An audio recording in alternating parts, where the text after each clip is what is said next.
கொலோசியர் 3:10 சொல்லுகிறது, எப்போ இந்த சாயல் திரும்ப வருதுன்னா, இயேசுவை நீங்கள் சொந்த ரட்சகராக ஏற்றுக்கொண்ட போது.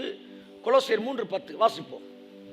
தன்னை ஆமென் சிருஷ்டித்தவருடைய சாயலுக்கு ஒப்பாய், தன்னை சிருஷ்டித்தவருடைய, எல்லாம் சொல்லுங்க, சாயலுக்கு ஒப்பாய். கை தட்டுங்களேன் ஒரு தடவை இருக்கு. ஒப்பாய் பூரண அறிவடையும்படி.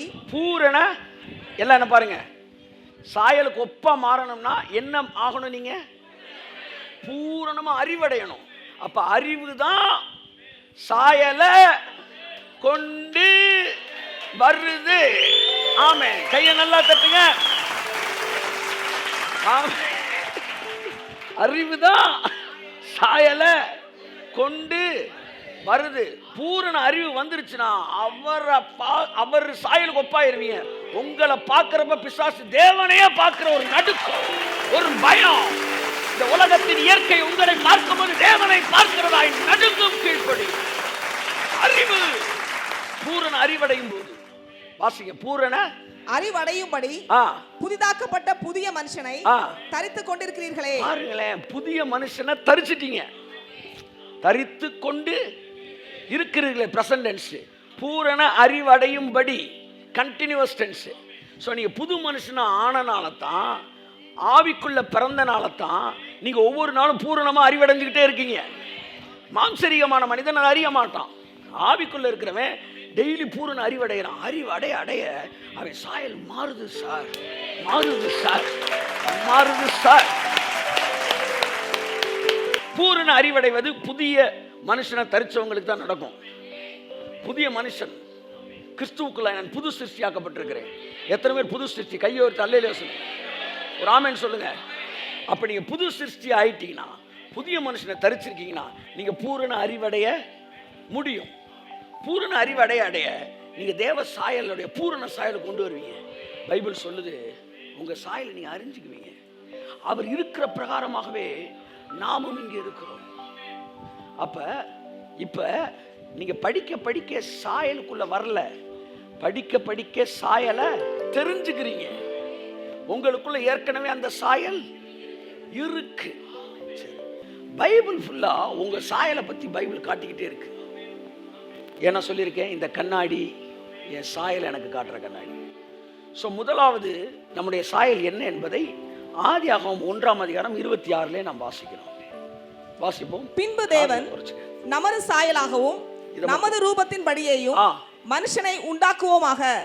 அவர்கள் சமுத்திரத்தின் மச்சங்களையும் ஆகாயத்து பறவைகளையும் மிருக ஜீவன்களையும் பூமி அனைத்தையும் பூமியின் மேல் ஊறும் சகல பிராணிகளையும் ஆளக்கடவர்கள் என்றார். பாருங்க, தேவன் என்னை படைக்கும்போது எப்படி படைச்சாரு? தமது சாயலின்படி. அப்ப நான் யார் சாயல்ல இருக்கிறேன்? நான் தேவ சாயல்ல இருக்கிறேன். அவர் ரூபத்தின்படியே தான் நான் இருக்கிறேன். இனிமே நான் சாயல் ஆகல, நான் அவர் சாயலின்படி தான் பிறந்திருக்கிறேன். நம்முடைய சாயலின்படியும் நம்முடைய ரூபத்தின்படியும் மனுஷனை உண்டாக்குவோமாக. இப்ப பிசாசு என்னுடைய சாயலை அவன் கலைக்கவே இல்லை. நான் கண்ணாடியை பார்க்குறேன், என் சாயலை நான் பார்க்குறேன். அப்போ தேவன் என்னை படைக்கும்போது தமது ரூபத்தின்படி படைத்தார். ஆமென். அப்போ அதனால் எனக்குள்ள அது தானாக வரும். ஒரு பெரிய ஆச்சரியம். என் பையனுக்கு 10 மாதம் தான் ஆகுது, 11 மாதம். ஆனால் நான் என்ன ஸ்டைலில் தூங்குறேனோ அதே ஸ்டைலில் தூங்குறான். அவனை எப்படி நீங்கள் புரட்டி போட்டாலும் திரும்ப நான் எப்படி படுத்திருப்பேன். நான் எப்போவுமே இந்த ஒலிம்பிக்கில் ஓடுற ஸ்டைலில் தூங்கிட்டு இருப்பேன். நான் அவன் அதே ஸ்டைலில் என்னை எழுப்பி காட்டுறேன். நான் ஆச்சரியப்பட்டேன். சரி, மாற்றி விட்டோம்னா திரும்ப அதே ஸ்டைல்லாம் படுக்கிறான். இது உனக்கு யார் சொல்லி கொடுத்தது? அந்த வித்து. எவ்வளோ சொல்லுங்க, வாங்க உங்கள் அம்மா எப்படி தூங்குறாங்க பாருங்க, என்ன மாதிரி தூங்க. இல்லை இல்லை, அவங்கள மாதிரி தான் நீங்கள் தூங்கிட்டு இருக்கீங்க. இப்போ உங்களை மாதிரி தூங்குறான் பாருங்க. அந்த கையை எப்படி வச்சு, இந்த கையை எப்படி வச்சு அப்படிதான் தூங்குறாங்க. அப்ப அந்த சாயல் என்பது அவருடைய அந்த சேம் பர்சனாலிட்டி படியே என்ன படைச்சிருக்காரு அவர்.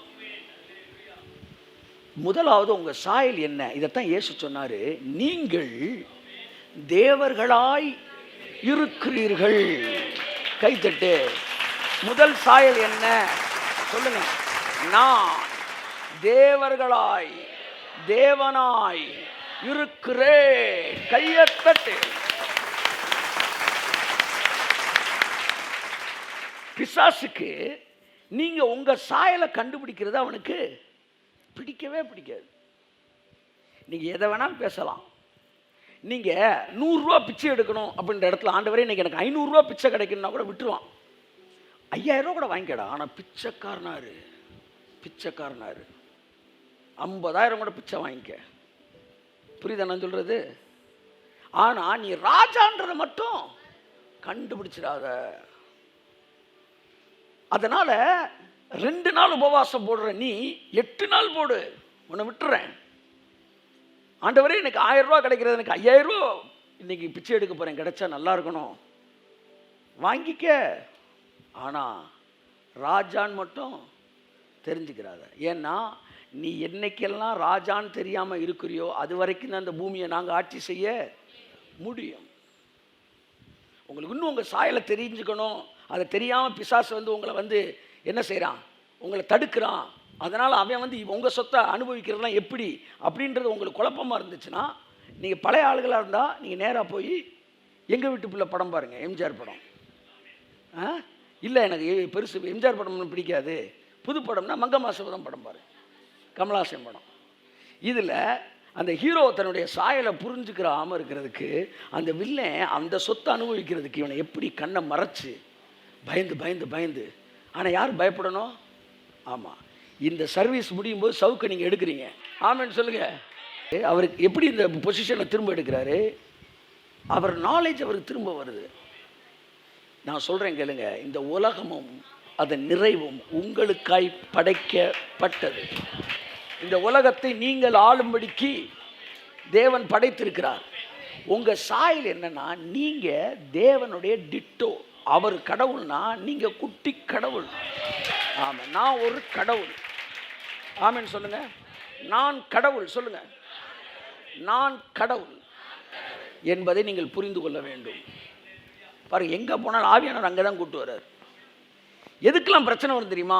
எதெல்லாம் நீங்கள் தெரிஞ்சுக்க கூடாத சத்தியம்னு பிசாசு நினைக்கிறானோ அதையெல்லாம் நான் பேசினா பிரச்சனை வரும். அதனால் எது முக்கியமான சத்தியம் நீங்கள் சவுண்டை கொடுக்குறாங்களான்னு பார்ப்பேன்.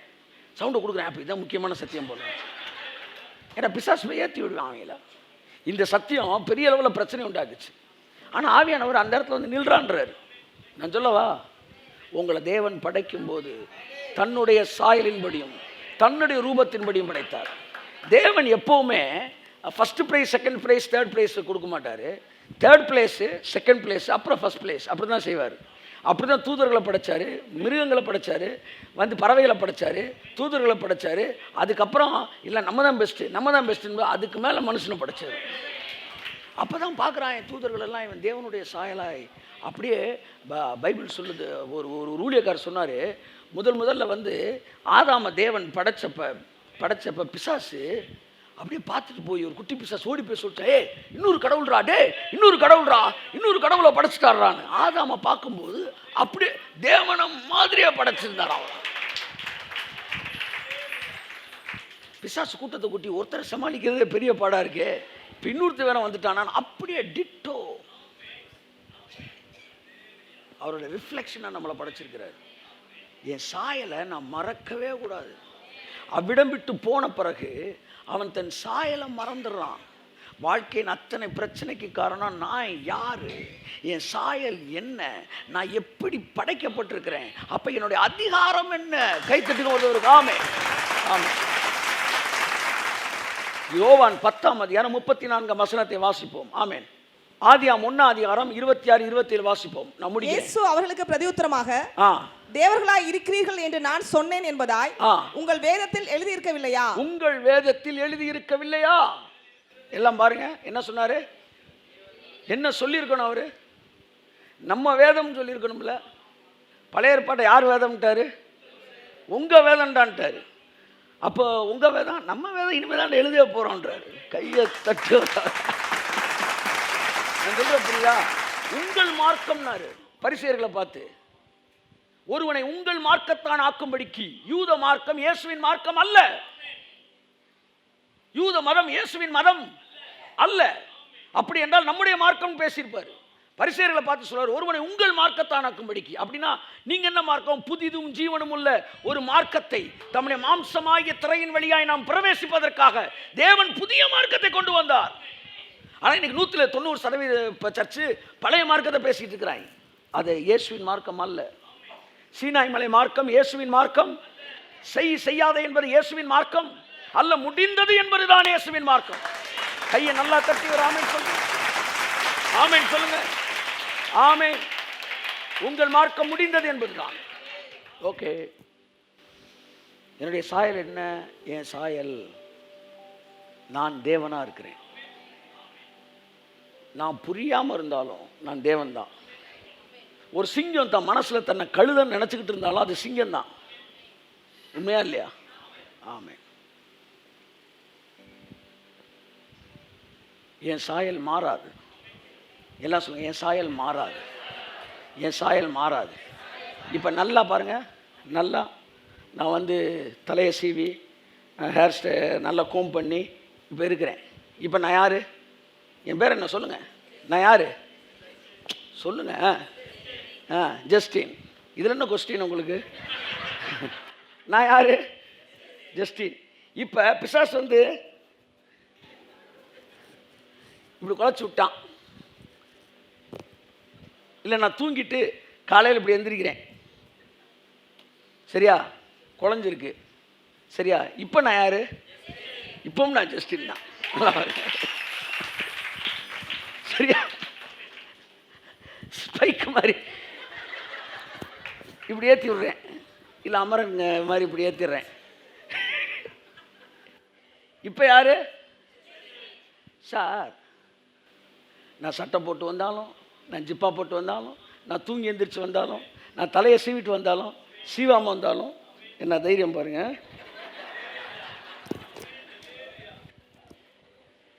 கலைக்கிறது தப்பு இல்லையா? சீவுறது தப்பா? என்ன மதம் பாருங்க.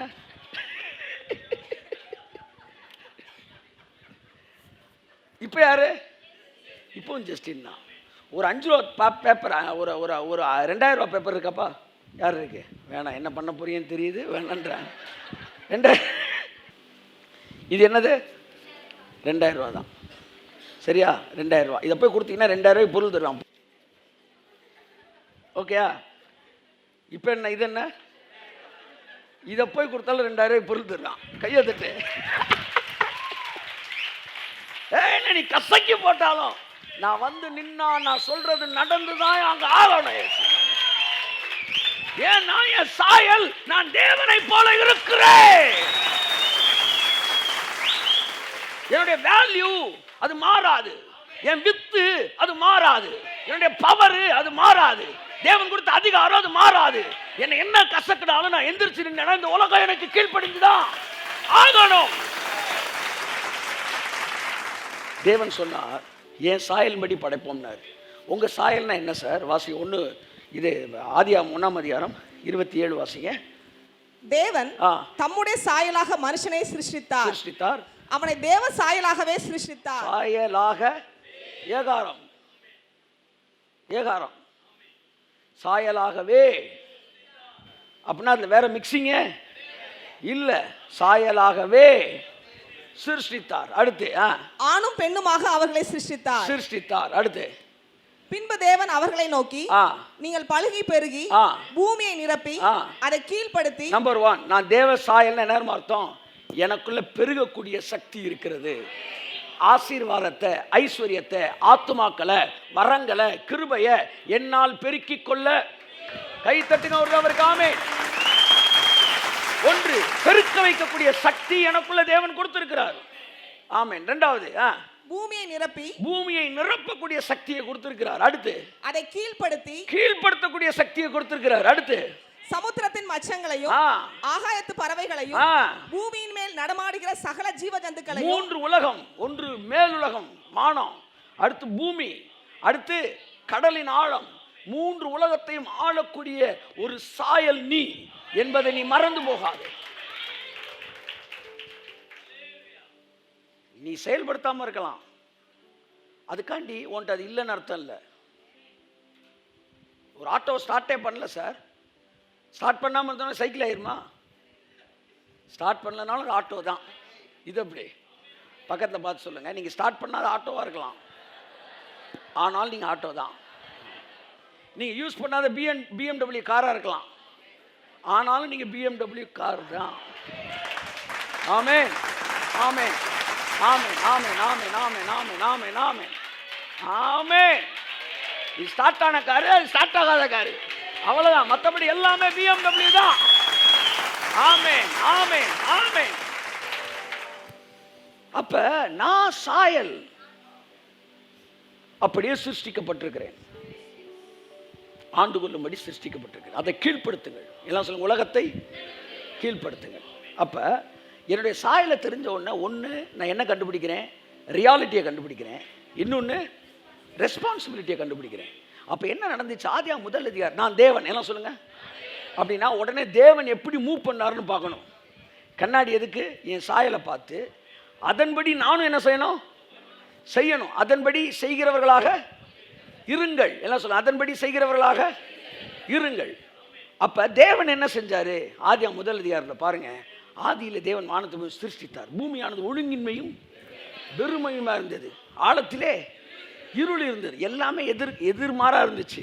ஆனா தேவன் வந்து நின்று ஐயோ இப்படி இருக்குன்னு சொல்லாம தைரியமா ஒரு ராஜா மாதிரி நின்று வெளிச்சம் உண்டாக கடவது, வியாதி வெளியேற கடவது. பாருங்க, வெளிச்சம் உண்டாக கடவுதுனாரு, வெளிச்சம் வந்துச்சு. அடுத்து பிரிய கடவுதுனாரு, பிரிஞ்சிச்சு. அடுத்து 3ஆவது நாள் வந்து பூந்தோட்டமாய் மாற கடவுதுனாரு, மாறுச்சு. 4ஆவது நாள் சூரியன் சந்திரன் உண்டாகட்டினாரு, உண்டாக கடவுதுனாரு, உண்டாச்சு. 5ஆவது நாள் வந்து பறவைகள் மச்சங்களை படைக்கட்டுனாரு, உண்டாச்சு. 6ஆவது நாள் மிருகங்களை படைச்சாரு, மனுஷனையும் படைச்சாரு, எல்லாம் உண்டாச்சு. நல்லா பாருங்க, எதிர்மறையா தேவன்னா யார் தெரியுமா? எதிர்மறையானதெல்லாம் தன்னுடைய வார்த்தையினால நேர்மறையாய் மாற்றுபவனே தேவன். நாம் தேவர்களாய் இருக்கிறோம். உங்கள் வார்த்தையினாலே இந்த இடிந்து கிடக்கிற உலகத்தை, உங்க குடும்பத்தில் இருக்கிற குறைவுகளை நீங்க பேசும்போது அது நேர்மறையாய் மாறும். காரணம், நான் தேவனாய் இருக்கிறேன். பெருக கடவது, பலுகி பெருக கடவது, ஐஸ்வர்யம் உண்டாக, சொல்லுங்க ஆமென், ஐஸ்வர்யம் உண்டாக கடவது, அசுத்தாவிகள் வெளியேற கடவது, ஆரோக்கியம் உண்டாக கடவது. இப்படி பேசணும், இப்படி பேசணும். தேவன் பேசினார். தேவ சாயல் இருக்கிற நானும் பேச வேண்டும். ஸோ என்னுடைய சாயல் என்ன என்பதை கண்டுபிடித்து அதற்கேற்றார் போல நான் கிரியை நடப்பிக்கணுமா? பைபிள் அப்படிதான் சொல்லுது. தன் சாயலை கண்டுபிடிச்சு அதற்கேற்றார் போல கிரியை நடப்பிக்கும். அன்புக்குரியவர்களே,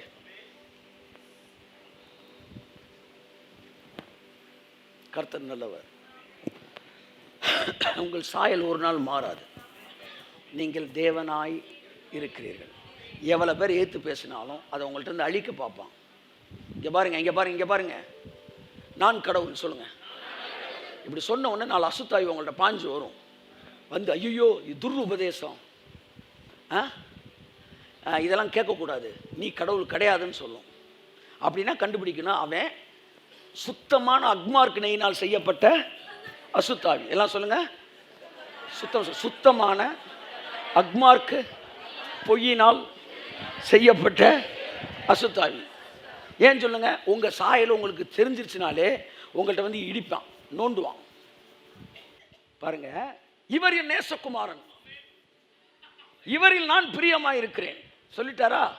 இயேசுனாருக்கு ஒரே சந்தோஷம், நான் அவருக்கு நேசகுமாரனா, நான் குமாரனா. அந்த வெளிப்பாடு வந்த உடனே அத்தாரிட்டி வருது அவருக்கு. இந்த உலகத்தை தலையிலாக்கிறலான்ற பவர் வருது. நான் குமாரன் அப்படின்னு போன உடனே பிசாசு மெதுவா வந்து சொல்றான், நீர் குமாரனே ஆனால்.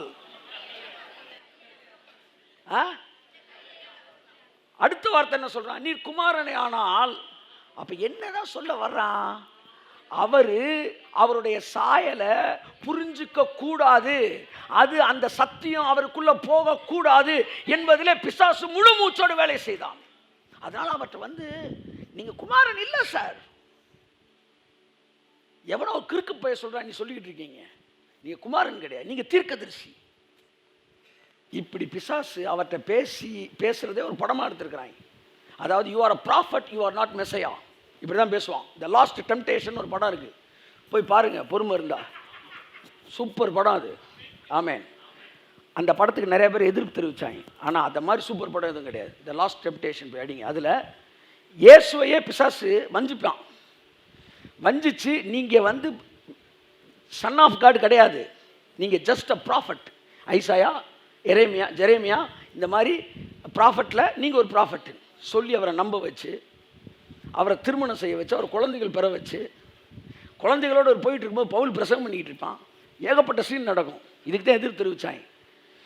ஆனால் இது எல்லாம் இந்த பிசாசு சொல்கிறத நம்பி இவர் நம்ம சாயல் தேவகுமாரன் கிடையாது, நம்ம ஒரு தீர்க்கதரிசியான்னு சொல்லி சராசரி வாழ்க்கை வாழ்ந்துருவார்.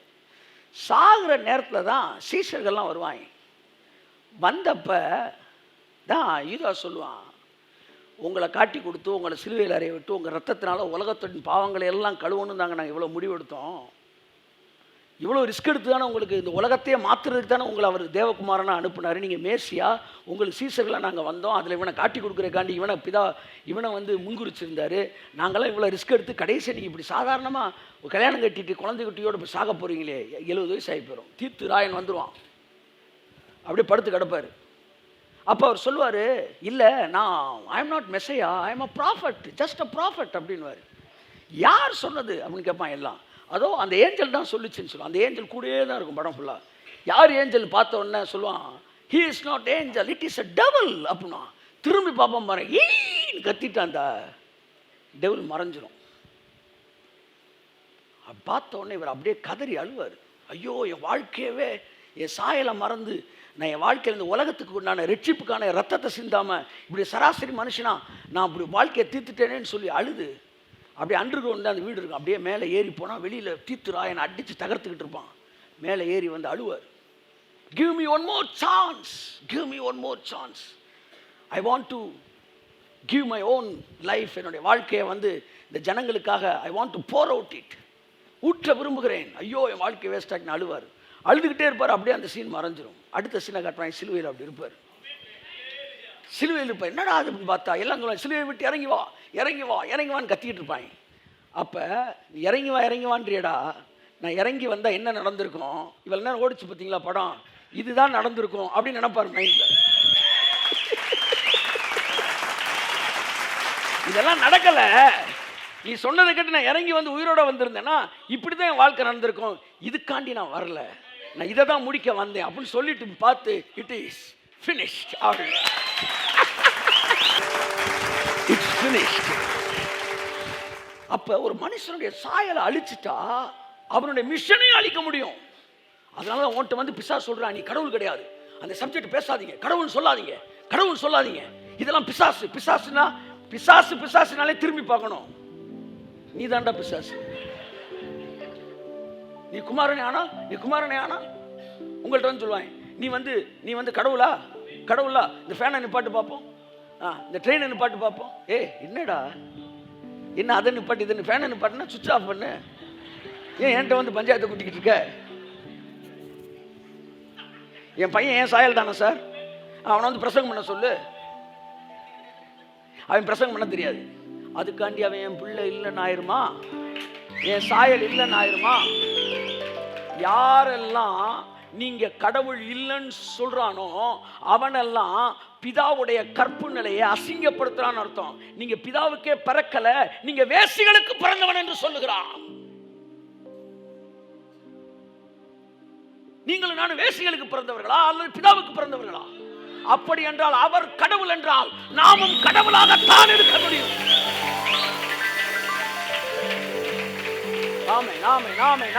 அவர் கடவுள் என்றால் நானும் கடவுளாகத்தான் இருக்க முடியும். அவர் கடவுள், நான் கடவுள் இல்லைன்னா எங்கேயோ கிராஸ் ஆயிருக்குன்னு அர்த்தம், கிராஸ் பாலினேஷன் நடந்திருக்குன்னு அர்த்தம். நான் வேசிக்கு பிறந்திருக்கிறேன் அர்த்தம் இல்ல. நான் தேவனுக்கு பிறந்தவன் என்றால் அவர் இருக்கிற பிரகாரமே நானும் இருக்கிறேன். அவர் இருக்கிற பிரகாரமே நானும் இருக்கிறேன். அவர் பேசும்போது எது நடக்கிறதோ அது என் வாழ்வில் நடக்கும். நடக்கும். நடக்கவில்லை என்றாலும் நான் கடவுளாகத்தான் இருக்கிறேன். இன்று நடக்கவில்லை என்றாலும் நாளை அது நடக்கும். புரியுதா? என் பையன் இன்னைக்கு பேசல, ஆனா நாளைக்கு பேசுவான். அவன் பேசின பிறகு என் பையன் கிடையாது, பேச தெரியாதப்ப என் பையன் தான். அப்படித்தான் உங்களை கசக்குனாலும் நீங்க 2000 ரூபாய் நோட்டு தான். தைரியமா போங்க, நீங்க பேசினா நடக்கும். உங்களை சுத்தி இருக்கிற ஒழுங்கில்லாத ஊழியத்தை, ஒழுங்கில்லாத உலகத்தை ஒழுங்கா மாத்துங்க. உங்களுக்குள்ள அந்த பவர் இருக்கு. அவர் பேசினா நடக்கும்னா நீங்க பேசினா நடக்கும். நடக்கும். நடக்கும். நடக்கும். ஆமென். ஆமென். ஆமென்.